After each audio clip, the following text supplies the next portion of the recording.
کسی سے قرضہ لے رہا ہوں گھر کو تعمیر کرنے کے لیے، لیکن قرضہ دینے والا کہتا ہے میں آپ کو پیسے نہیں دوں گا، کوئی چیز میں جا کر سیل کر دیں، کیش لے سکتے، کہتا ہے کہ مثال کے طور پر اگر مجھ سے 1 لاکھ لوگے تو میں آپ کو 2 لاکھ دینے ہوں گے ماہانہ، تو ٹھیک ہے، وہ یہ صحیح ہے بالکل کہ وہ آپ کو کوئی چیز دے دے 1 لاکھ کی 2 لاکھ میں دے دے قسطوں پہ، اور آپ وہ 2 لاکھ 1 لاکھ کی چیز مارکیٹ میں فروخت کر کے 1 لاکھ حاصل کریں اور اس کی 2 لاکھ قسطیں باندھ دیں، لیکن وہ چیز گولڈ یا سلور نہیں ہونی چاہیے، ڈالر یا کرنسی نہیں ہونی چاہیے. سمجھتے ہو؟ کوئی بائک ہو، کوئی گھر ہو، کوئی پلاٹ ہو، یہ ٹھیک ہے، یہ کاروبار ہے، یہ بالکل جائز ہے.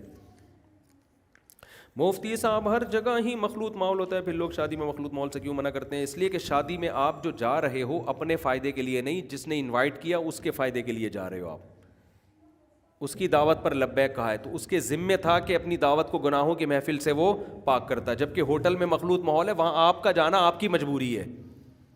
سمجھتے ہو؟ ہوٹل والے کا تو اپنا بزنس ہے لیکن آپ کی بھی مجبوری ہے، کیونکہ یہ چیزیں سفر میں انسان کو ہوٹل میں ضرورت ہے، بس میں انسان کو سفر کی ضرورت ہے، تو اس میں مخلوط ماحول ہے، ٹرین میں، جہاز میں، وہاں آپ مجبور ہے. شادیوں میں جانے میں آپ مجبور نہیں ہیں، تو اس لیے وہاں مخلوط ماحول میں جانا جائز نہیں ہے.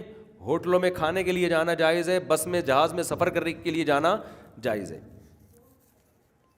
کبیرہ گناہ کون سے وضاحت فرمائے؟ شرک کرنا، جان کر نماز قضا کر دینا، والدین کی نافرمانی کرنا، قتل کرنا، سود کھانا، میدان جنگ سے فرار اختیار کرنا، اور یہ سب چیزیں کبیرہ گناہ. داڑھی منڈوانا، عورت کا بے پردہ گھومنا.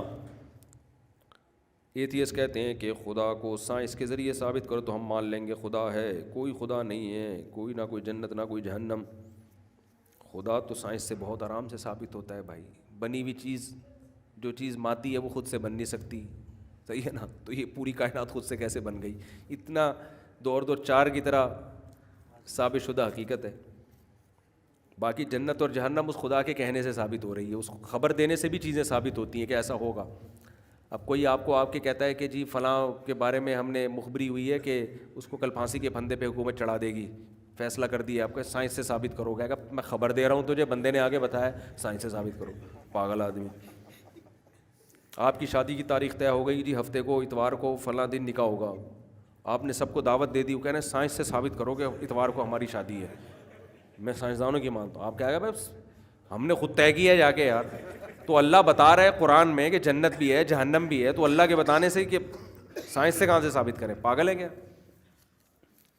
میں ایسی لڑکی سے نکاح کرنا چاہتا ہوں، کم از کم میرے جتنی دیندار ہو. اب کیسے پتہ چلے کہ وہ دیندار ہے یا نہیں؟ پردہ کرتی ہے، نماز پڑھتی ہے، تو بس کافی ہے اتنا. مفتی صاحب میری منگیتر مجھ سے بات کرنا چاہتی ہے لیکن میں نہیں کرتا کیونکہ نامحرم ہے، کیا اس پہ بھی مجھے ثواب ملے گا؟ بہت ثواب ملے گا، بہت زیادہ ثواب ملے گا. جنت الفردوس ملے گی آپ کو، حقیقت ہے. اور کیا اس سے بڑا تو گٹکا کوئی ہے نہیں دنیا میں. اس سے بڑی چرس اور ہیروئن دنیا میں کوئی نہیں ہے کہ آپ کی منگنی ہو گئی اور آپ اس سے باتیں نہیں باتیں کرنا یہ چرس ہے، تو نہ کرنا یہ ایسے جیسے ہیروئن کو ہیروئن چھڑوا دو آپ، تو یہ بہت بڑا ثواب ہے. اور اس میں اس لڑکی کو دیکھو، بعض چیزیں ایسی ہوتی ہیں جن کا فائدہ بعد میں حاصل ہوتا ہے. آپ اگر ہی ہاں کر کے شروع ہو جاؤ نا اس سے بھی، تو اس کے دل میں اتنی بات تو آئے گی کہ یہ بندہ لڑکیوں کے معاملے میں جتنا اللہ سے ڈرنا چاہیے اتنا بہرحال نہیں ڈر رہا.